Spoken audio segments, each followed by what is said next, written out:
Okay, everyone, it is 12 o'clock. We're going to go ahead and get started. I have the pleasure today to introduce Dr. Misra. For those of you that do not know Dr. Misra, he is a board certified family medicine physician and osteopathic manipulative treatment physician. And he's also Associate Dean of Clinical Affairs for A.T. Still University, KCOM. Dr. Misra partners with various healthcare systems across the nation to ensure base hospital experiences are robust and directed to the goal of developing the best students of today into the best physicians of tomorrow. Dr. Misra will be engaging with us today on cultural competency. Please welcome Dr. Misra. Thank you so much, Cassandra, and thank you all for being on today. I know that our time is about 1 hour, so I'm not going to take a lot of time to do introductions anymore, but rather get right into it. I'm going to share my screen and give me 30 seconds here. Let's see. Okay, now I want to confirm, are we seeing 1 or 2 slides at this point? Two. Okay, let's see. Might need to reverse my slide setup. Give me 30 seconds. How about now? Just 1? Still 2. Still 2 and notes. Okay, hold on then. We're going to have to change how I share my screen.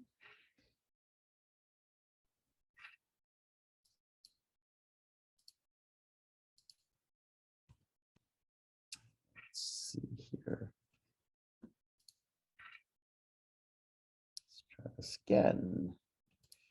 Full screen, and we will share desktop 2.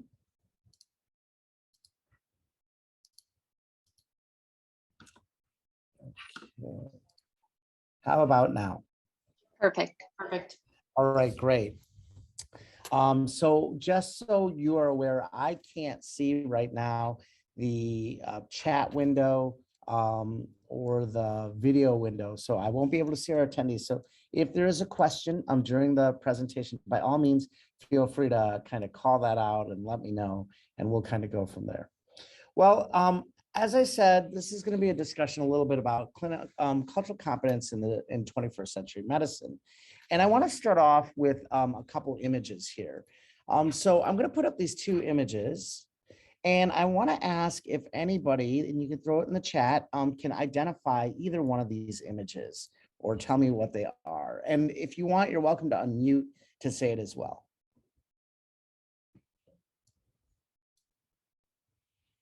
And actually, I've got my chat window available now so I can see that. So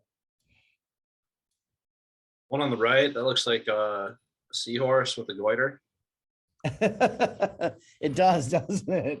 And that is that's a great guess. It isn't what it is, but I appreciate your attempts to medically diagnose that that image. So, well, let me share with you the one on the left, which hopefully you can read the titling on it. It should be obvious. The first is the Tower of Babel. And for those of you who may not be well versed in biblical terms and biblical stories, the Tower of Babel was a tower that in the Old Testament humans tried to create because they wanted to ascend to heaven where God was. And God, and mind you, this is Old Testament God, not New Testament loving God, but Old Testament sort of angry God. He didn't really like that idea. So one night he visited upon humans what was called the gift of tongues, right? And what that really referred to was that he essentially gave everyone different languages. So when they woke up the next morning, the people, the humans of the world, could not communicate with one another, and they couldn't finish the tower, and thus it was never completed. Now, the one on the right is actually a fictional character. It is not a seahorse with a goiter, nice try, but it's a fictional character from a book called The Hitchhiker's Guide to the Galaxy by Douglas Adams, and it's called a babblefish. So in The Hitchhiker's Guide to the Galaxy, this creature is one that if you stick it in your ear, you're able to understand all of the various alien languages that are spoken all over the universe instantly. And of course, if someone you're communicating with has one in their ear, they too can understand all of those same languages. So why start with these 2 images? Well, I think because to me, they sort of represent where we are in terms of sometimes where we are and where we'd like to be. When we talk about cultural competence, sometimes it can feel like we are speaking different languages, and we may not really understand one another very well. Where we'd love to be is a place where we all have some degree of cultural competence. We're all able to understand or speak a similar language, metaphorically, if you will, to allow us to better care for patients. So I thought this was an interesting juxtapositioning of these two ideas. Well, I have to be honest with you. I do have a dirty little secret. And so I'm going to tell you that I really can't teach you to be culturally competent. So I know some of you are at this point being like, are you kidding me? Why am I here then? Maybe I should log off, but bear with me. The reason I can't teach you cultural competency is that it's a skill dependent on a number of contextual factors. It's dependent upon clinical experiences, which are unique to individuals, based upon resources within that environment that the individual's in, and based on cultural knowledge, which is variable based on the population that you are working with. So cultural competence for each person is going to look slightly different. And not only that, but cultural competence can vary even as you move from place to place, even though you are the same person. So I may be very culturally competent for providing healthcare in Southeast Michigan, where I work and practice, but I may not be culturally competent for providing healthcare in Kirksville, Missouri. I may be culturally competent in providing healthcare to African-American patients because I see a lot of them, work with a lot of them, and understand that culture. But I may not be culturally competent in providing healthcare to Southeast Asian patients. So cultural competency varies a great deal based on these contextual factors. And thus, I can't really teach you how to be culturally competent because I don't know where you're going to be and what you're going to be doing. All right, so if I can't teach you cultural competence, what can I do? Well, I really am hoping that by the end of this hour, I will have been able to define what cultural competence and some other terms mean for all of you. That gives us a shared framework. And although I'm gonna talk about cultural intelligence, I'm really going to not spend too much time on that. But I am going to talk a little bit about how these concepts matter in medicine. And then lastly, we're going to do some activities to kind of collate and allow us to apply and synthesize these ideas. So let's start first with this concept of cultural competence. What is it? Well, first we need to understand what a culture is. And I love this definition. Culture encompasses social and behavioral norms that we see in societies, and it includes knowledge, beliefs, arts, customs, capabilities, habits of individuals in society. And I think that's really important because I think we have a tendency to think of culture as generally relating to ethnicity or race or world heritage. But it really isn't just about ethnicity or race, because all of us belong to one or more cultures. And if we define culture as having beliefs, behaviors, activities, we can see that there are a lot of different ways that we can define ourselves in terms of our cultures. We can have culture based on gender identity. We can have culture based on economic status.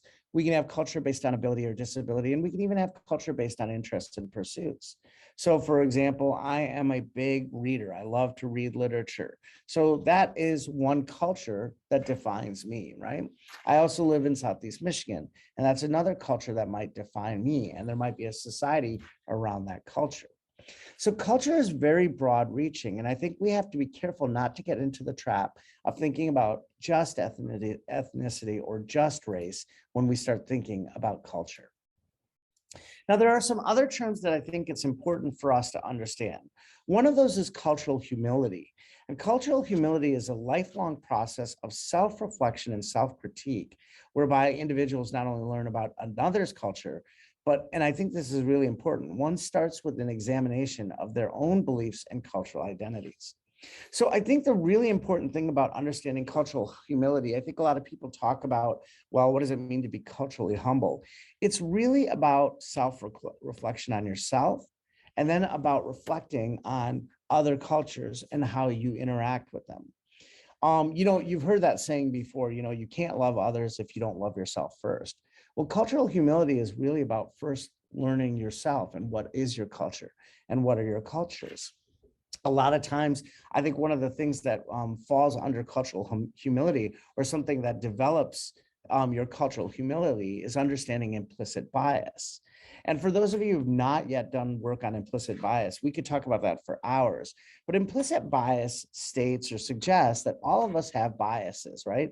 In fact, bias is something that's really critical to our survival as human beings. At the most, basic and reptilian level, bias is about being able to differentiate two things. So our ability to differentiate things is essentially our ability to imply or have bias. And the thing about implicit bias is it's implicit. It is intrinsic to who we are. We can't really get rid of implicit bias, but what we can do is we can start to acknowledge that we have implicit bias. We can reflect on that fact. And most importantly, once we know what our biases are, we can make sure that we don't make judgments or movements or actions that are predicated on our biases, but are rather ones that are made in spite of our biases. So implicit bias is a perfect example of a starting point to develop cultural humility. Another term that I think gets put out there a lot this day and age, if you look at the medical literature, is something called cultural respect. And that is the ability to deliver services that are respectful of and responsive to the health beliefs, practices, and cultural needs of diverse patients. So really, that's starting to think about what it means in the healthcare world to be culturally competent. So I think I like this concept of cultural respect. Now, in medicine, the definition that I've seen that I really like is this one: the ability to provide care to patients with diverse values, beliefs, and behaviors, including tailoring healthcare delivery to meet patients' social, cultural, and linguistic needs. And I think this is starting to really get at what are the behaviors and the actions that we as physicians and healthcare providers need to engage in. And really what we're talking about the beliefs of our patient. Those are the things that our patients assume to be true about the world around them. We're talking about the values of our patient. That is the concepts, the tenets that we hold dear. And lastly, we're talking about the behaviors of the patient. What are the things they do based on their values, based on their beliefs? So we need to be able to understand their beliefs, their values, and their behaviors to better be able to deliver care. Now, I know that last definition I gave you is a little bit wordy, and I'm not a big fan of wordy things. I need things to be simple. So I would offer to you a simpler definition, and that is that cultural competence in medicine is the ability of the healthcare system to appreciate the backgrounds and the resources needed for its patient population, right? And that starts to look at a much broader group of cultures than just race and ethnicity. But I also understand as students that sometimes we need it to be even simpler. So if I wanted to boil down cultural competence in medicine to two simple things, it'd be this: where are you from and what do you need? So cultural competence in my mind can really be boiled down to these two concepts. Where are you from? What is your background? What are the things that you believe? What are the things you value? What are the behaviors you've taken based upon the background that you bring to the encounter? And what do you need? What are the resources? What are the things that matter to you that you need? Because once I, as a healthcare provider, understand that, then I can start to bring resources to bear to assist you. Now, that's what cultural competence is. Why should we care about it? Well, to explain that, I'd like to share a few data points with you and a few things that I think are interesting. So the first reason is because of the data that you see here. This, by the way, is from the Commonwealth Fund, which looks at health inequities around the world.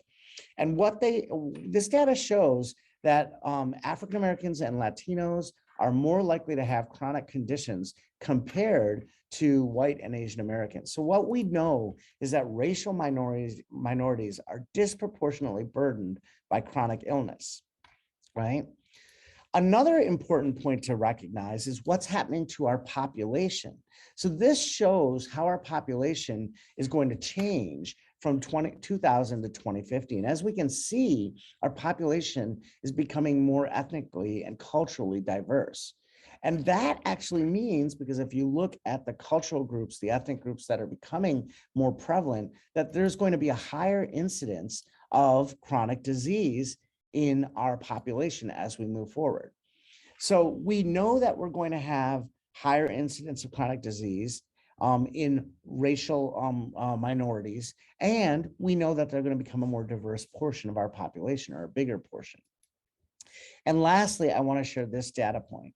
And that's that when looking at access to healthcare and accessing healthcare, it's very clear that race and ethnicity play a significant role in determining access.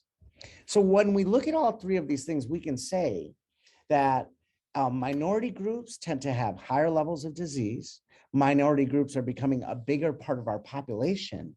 And traditionally, minority groups are less likely to access healthcare and less likely to have access to healthcare. So those are some pretty big reasons to become more culturally competent.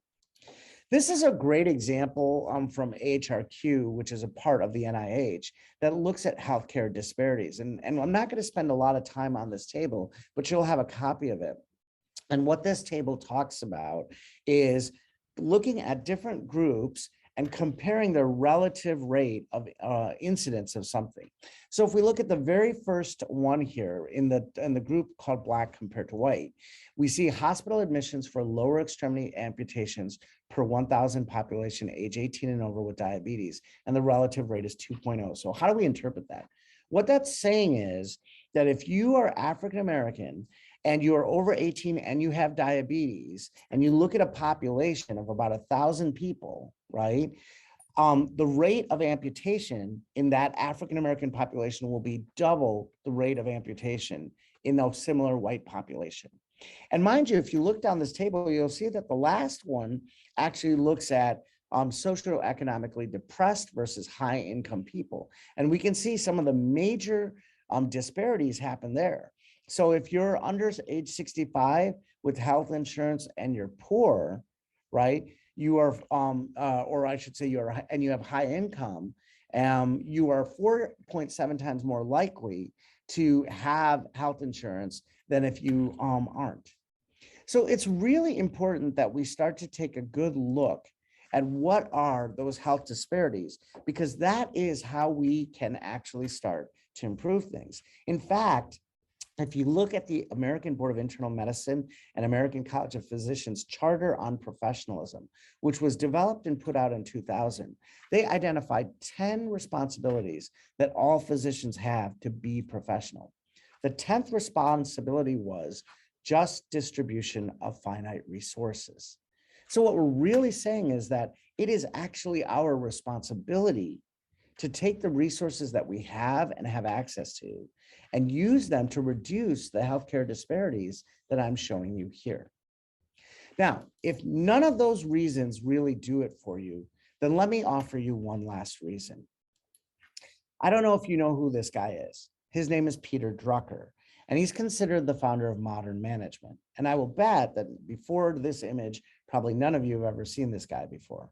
But I guarantee you that even though you haven't seen him, you have heard his probably most famous quote of his career, and that's this: culture eats strategy for breakfast every single time.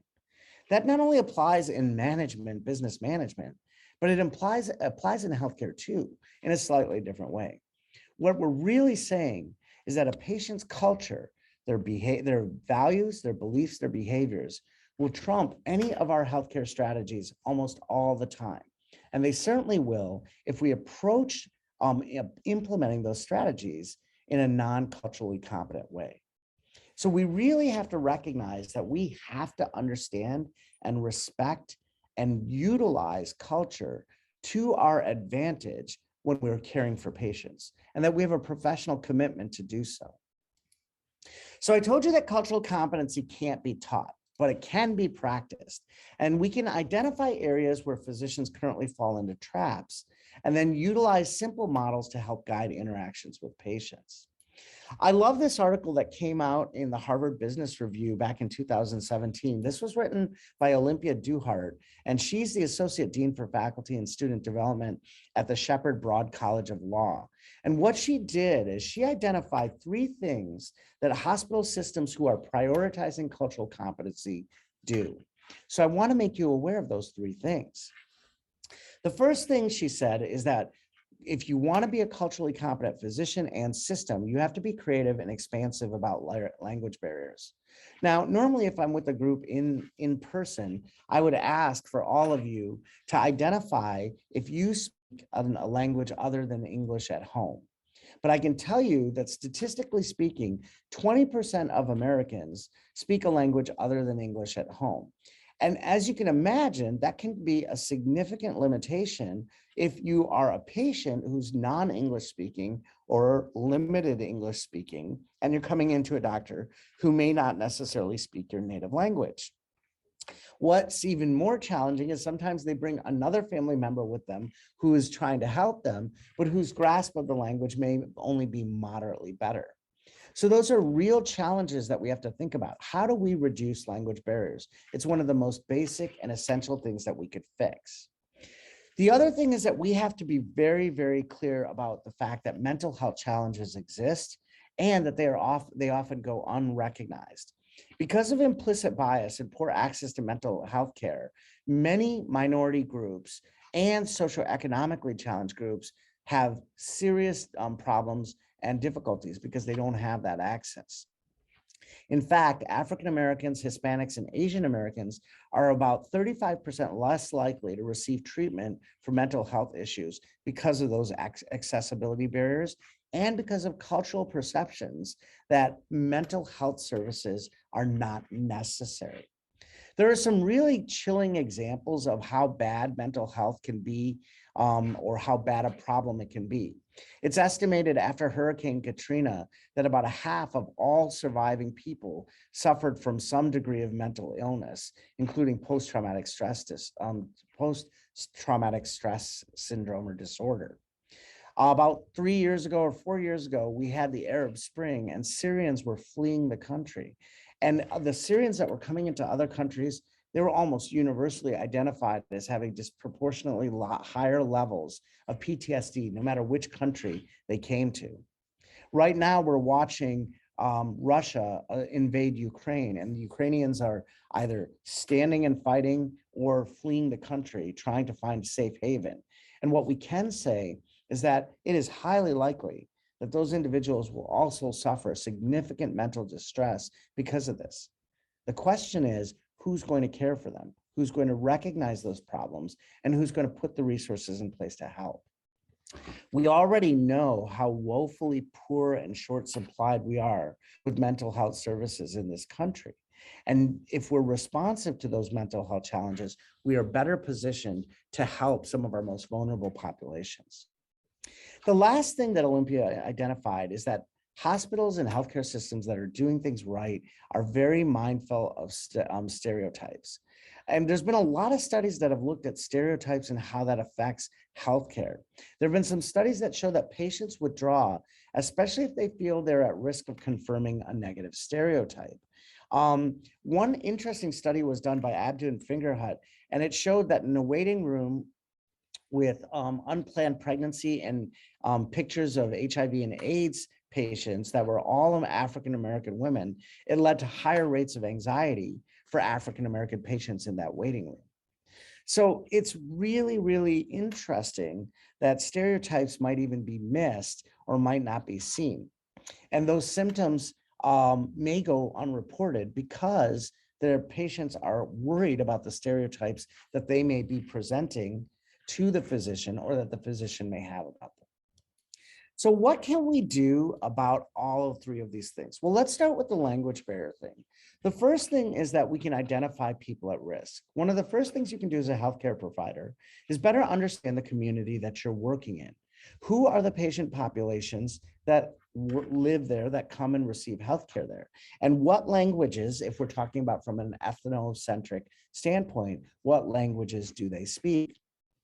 Once we start to understand which people we service in our location, we can start to identify who's at risk and what strategies we can use to ensure that they're getting clear and comprehensive care.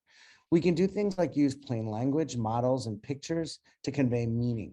Think about the pain scales with the faces that you've seen. That's an example, right? We can also offer documents printed in languages that local populations use. So for example, I work and live in Southeast Michigan. Southeast Michigan has the highest percentage of Arab Americans outside of the Middle East in it. So in our hospital about 15 years ago, we started to print all of our documents and put on all of our signage, all of the words, if you will, in Arabic language to ensure that patients who were coming in would not be lost or confused or have to rely on other people to help them. And that was a small thing to do, but it made a huge impact in making our Arab American population feel welcome and feel that they were in fact part of that healthcare community. What about mental health? Well, the first and most important thing to do is have the information for local mental health services available. So as you're seeing patients, be prepared to offer that information as needed because you never know who's going to need it and when.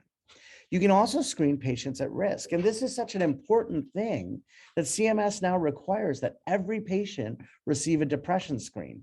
That's why you'll notice that all patients get a PHQ-2 or a 2-question depression screen, regardless of the reason they come in for healthcare into an ambulatory setting. They get it in the inpatient setting too.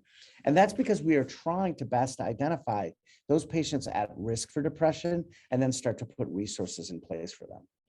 One of the major things that we can do at a systemic level is as we create disaster preparedness plans, is making sure that we have mental health services and mental health assessment built into those plans. Right now, because of the COVID pandemic, for example, we have major challenges in mental health with a very at-risk population, which is all of us, healthcare workers. Healthcare workers have experienced significantly higher levels of mental health disorders, depression, anxiety, even suicide, because of the pandemic that they've been working through. And so being able to assess those things, have resources available, can potentially help to ensure that in disaster type situations, people are prepared to deal with it. The last thing is about stereotypes, and stereotypes can occur everywhere. I love this image, which says, be mindful about stereotypes. Only one of these people is a convicted felon. And that is, if you're not aware, Martha Stewart and Snoop Dogg. And Martha Stewart was actually convicted for insider trading on the stock market. Now, I did have one student research this many years ago and said, in fact, Snoop Dogg might have had a conviction for possession of marijuana at one point. But I think the point is obvious that stereotypes do happen, and they happen because we often have implicit biases. So what can we do about stereotypes? Well, the first thing we can do is we can make sure that people can bring friends or family members who can help to reduce the risk of stereotyping of the patient or help the patient to not feel like they might be stereotyped by the doctor. Writing down complicated instructions is really useful as well. And we can be open to discussing anxiety that patients may have about healthcare. And especially when we're talking about socioeconomic and racial cultures and groups, there's a lot of anxiety about healthcare, especially because healthcare, the history of healthcare, has not always been kind to those groups of people based on ethnicity, based on socioeconomic status.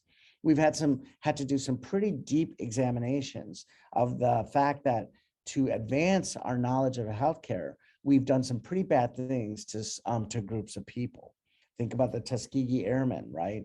Think about how the entire history of obstetrical delivery in this country was developed. If you look at those histories, you'll see that there were some pretty bad things that were done. The other thing that we can do is we can avoid racial microaggressions. And rather than talk about that, I'm going to show you this video by Francesca Ramsey from MTV talking about racial microaggressions. So here we go. People of color have to deal with racial microaggressions every single day. So microaggressions are those little unintentional insults that basically see people of color as stereotypes, which got me thinking, what if white people had to deal with racial microaggressions? So where are you from? No, where are you really from? Why don't you have an accent? Like a Swedish accent. Your English is really, really good. It's like I can't even tell you have an accent or anything. I don't have an accent. No, that's what I'm saying. You don't speak Gaelic? You don't speak German? Can you say a curse word in European? You know, like, what does that even mean? Hey Connor, you know about NASCAR stuff, right? Can you take a look at this? Can you teach me how to line dance? Play the banjo. Act entitled in the supermarket. I love white food. No real flavor to it. Never an upset tummy. You're so exotic. How do you get your hair like that? I love how it's so limp. Ew, why does it feel like that? Oh my God, so it just does that? No, you are really pretty for a white girl. Your eyes are so round, like this. You know who you look like? Kenny Chesney. Zach Braff. Emma Stone. Rachel Maddow. My friend Chad. Maybe you know him, because he's white too. No, Emma Watson. Not Macklemore. What's the other guy? No, is it Emma Thompson? It's C-H-A-D, like Chad. One of the Emmas. You look like an Emma. You know who you look like? I bet you hear this all the time. Jeffrey Dahmer. How does it feel to be the token white guy in the office? Hey, Connor, can we get a white perspective on this? I love everything about white culture. You guys are like so fun. What do you mean you don't listen to Creed? You're white. You've never tried math. But you're white. You don't act like a normal white person. You're not really white, though. You're not really white. I'm whiter than you are. So, did all your ancestors own slaves? No, but of course he wishes that he could still own slaves. That's a part of his culture. Bryce, back me up on this one. The thing you have to understand about white culture No, I is went that to white an people are... historically white college, so Okay, I know about but I white culture. backpacked Okay, it in was a Europe. So can you say how ridiculous this was? I know. Story of my life. I like that. I went to a historically white college. That's pretty interesting. And I know this is a bit of a parody, a little tongue in cheek, but if you've ever, if you're part of an ethnic minority or even a socioeconomic group, you've probably experienced this. I tell people all the time, the most common thing I have ever heard that's kind of a racial microaggression is this, oh, you don't have an accent. You must not be from India. It's like, well, I don't have an accent, but that doesn't mean I'm not Indian or not from India or whatnot, you know? And I think this is a really important thing to identify racial microaggressions, but it becomes equally important, I think, for us to understand that racial microaggressions often can be committed unintentionally. Most people are not ill-meaning when they commit racial microaggressions. So it's really important for us to call those out or identify them. But I often talk about we should give people what I would call space and grace.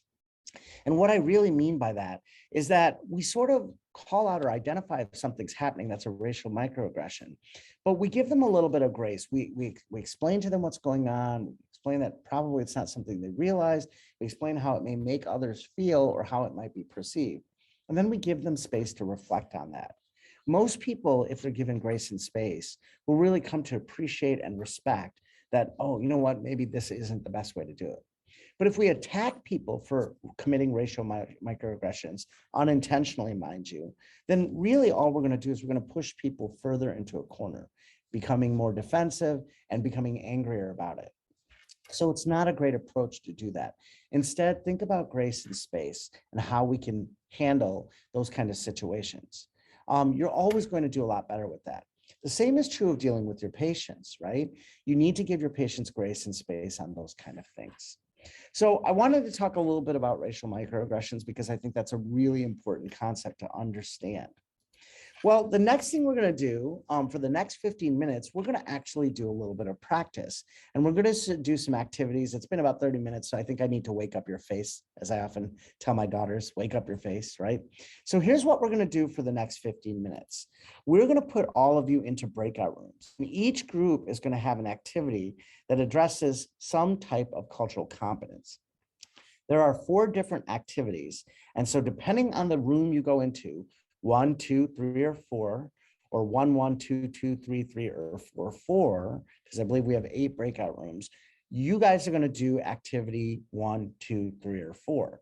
So we want you to read the activity and then work on that activity for 15 minutes or so. Now, all of you might have all the activities. And if you do, and you have time left over, by all means, feel free to do another activity. As you work on the activity, think about what, if anything, you were learning in that activity. When we come back together after 15 minutes, we're going to have a report out, and I'm going to ask a couple groups to describe their activity and what were the outcomes from that activity. What did the group think? What did they observe? And then we're going to go from there. So I'm going to go ahead and stop the share at this point and find my Zoom window. Hold on. There it is. And now I can see everybody and everybody's name and stuff like that. So I think Marcy and Cassandra, we're ready to put everybody into their breakout rooms. Those of us that are moderating, we'll stay here in the main room and go from there. So as you're filtering back in, I would love it if some of you would be willing, comfortable, confident enough to keep your cameras on so we can do our report out. I think it's always helpful. Maheen, thank you so much. Tessa, Kyla, I see Brandon in the shadows because he has extremely poor lighting. I know Janice Newman, and the guy on Janice Newman's camera is not Janice Newman. I'm 100% sure of that. But that's okay. It's okay, Brandon. I was just joking with you. Don't worry about it. I can see your smile, I promise. And so we'll kind of wait. I think we have a few more people filtering back in. And what we're going to do is we're going to do a quick report out from your groups and kind of see what came of it. Yeah, so thank you so much, Grace. Thank you, Tyler. Oh, Tyler had his camera on and then he took it off. I understand. I was just saying for those of you coming back in, if you'd be willing to keep your cameras on just for a little bit. If you're comfortable, you're brave, you're confident. Thank you, Logan. Thanks again, Tyler. I appreciate that. I see William has put his on and he's got a really nice set of headphones, man. I want those headphones, whatever those are. They look nice. Those aren't AirPod Pro Maxes. What are they? They're Beats Pro something or other. Oh, they're Beats Pro. I feel like this is a time I should be like, when I was a medical student. No, I won't do that. That's, Beats Pros are nice. That's great. Well, I see we have 37 in the room. Thanks, Vanessa, for coming back in and keeping your camera on. I think we had 54 total the last time I looked. So are we still waiting on a few? I think maybe some of those in Kirksville are all kind of in one room right now or something, because all the rooms are shut down now. Okay, perfect. So maybe we always have one or two that somehow slip out the back door digitally, if you will, and they will be found and shot. So that's no problem. I'm kidding. We won't do that. We will simply revoke their DO degree and give them an MD one instead. In any case, I'm really glad that you guys all came back. So I wanted to do a quick report out, just one or two of you. So someone who was in one of the groups, you want to report out what activity you had and what were some of the findings, if any, that you guys came to as a group. Anybody willing to be brave and do that? Sure, I'll go ahead and do that. All right, go ahead, Grace.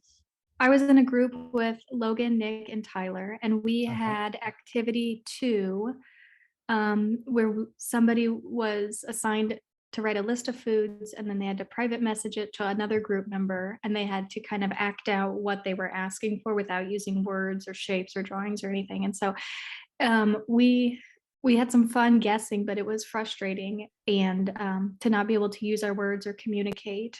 Yeah, it's astounding, right? And that was just cafeteria foods. So now think about what it's like for medical procedures or medications when people don't speak the language and don't understand. How frustrating would that be? Thank you, Grace. That's a really simple example of how language barriers can sometimes be a huge challenge. So another group who had a different activity.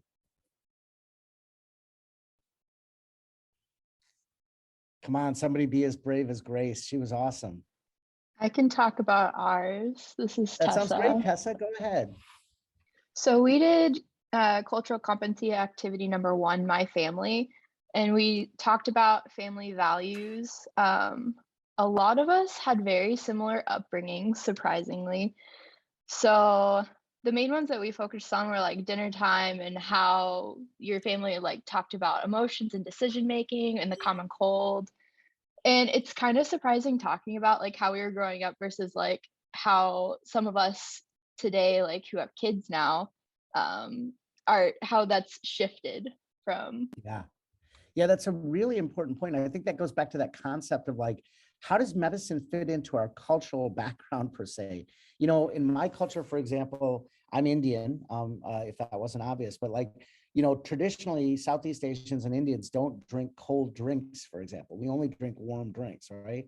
So if you go to India in June and it's 114 degrees out and you ask for a chai, you're going to get a hot chai. You're not going to get a cold chai. And if you ask for an iced chai, unless you happen to be in a Starbucks in India, which they don't have those, you're going to be laughed at, right? Like, why would you drink something cold?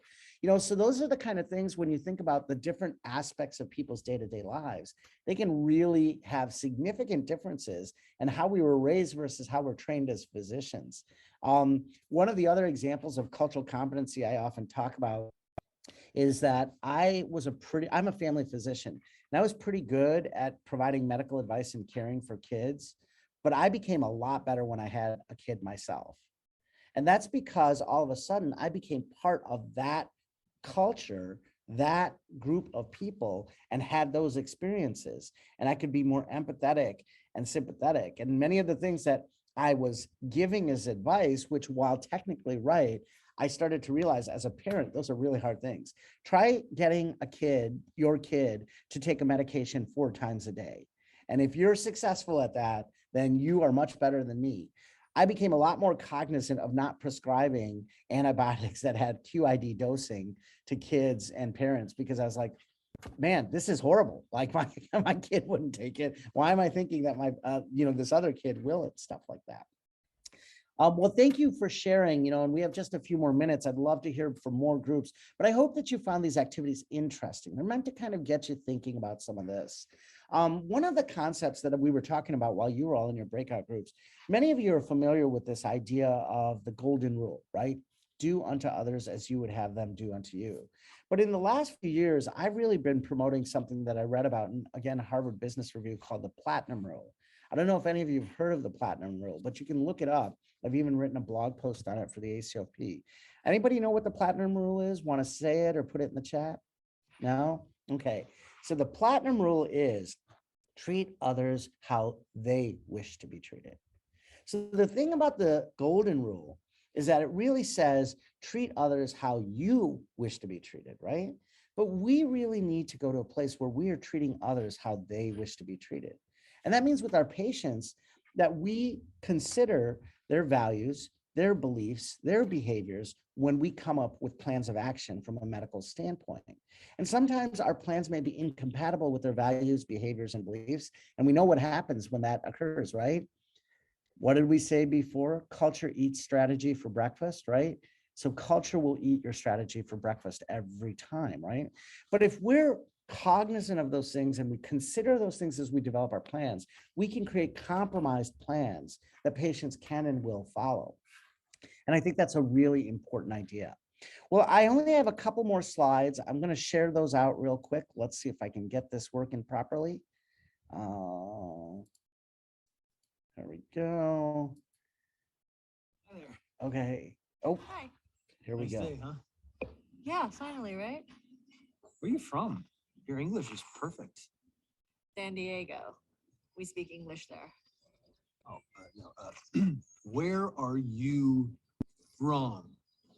Well, I was born in Orange County, but I never actually lived there. I mean, before that. Before I was born. Yeah, like, well, where are your people from? Well, my great-grandma was from Seoul. Korean. I knew it. I was like, she's either Japanese or Korean, but I was leaning more towards Korean. Amazing. I'm Shastina. There's a really good teriyaki barbecue place near my apartment. So I actually really like kimchi. Cool. What about you? Where are you from? San Francisco. But where are you from? Oh, I'm just American. Really? You're Native American? No, just regular American. Oh, well, I guess my grandparents are from England. Oh, well. Drop the ball into you. Yes, Double, toil and trouble. On the gap, beware Jack the Ripper. Bloody hell. Pip, pip. Cheerio. I think your people's fish and chips are amazing. You're weird. Really? I'm weird? Must be a Korean thing. So I wanted to share that because I told you earlier on, that you can boil down cultural competency to two questions, right? Where are you from and what do you need? Just be careful how you ask that, where are you from? So I just wanted to summarize a few things that we've talked about today. First of all, cultural competency, it can't really be taught. I'm sorry, I wish I could make you culturally competent, but I can't. But we can define what cultural competence, cultural humility, and cultural respect look like, and we can develop skill in applying those. If we have a framework, that's a very useful way to deal with these. And by the way, you're going to get a bunch of handouts and things after this. One of those is a quick review sheet that will cover the salient points of this presentation, including 3 models or 3 frameworks for engaging patients in gathering history, putting together a medical plan, and even the entire patient encounter from a culturally competent standpoint. As I said, in medicine, cultural competency, it's a necessity. If you're not going to be culturally competent, you're not prepared for the world that is and is coming. And lastly, cultural competency starts by understanding and reflecting on our backgrounds and considering the needs of others and what they want. That's that platinum rule that we were talking earlier about. And with that, I think we are all done. I went 1 minute over. I'm so sorry. If we have another minute or two, I'm happy to entertain any questions that anybody had or any comments that anybody wants to share. So at this time, I'll open it up.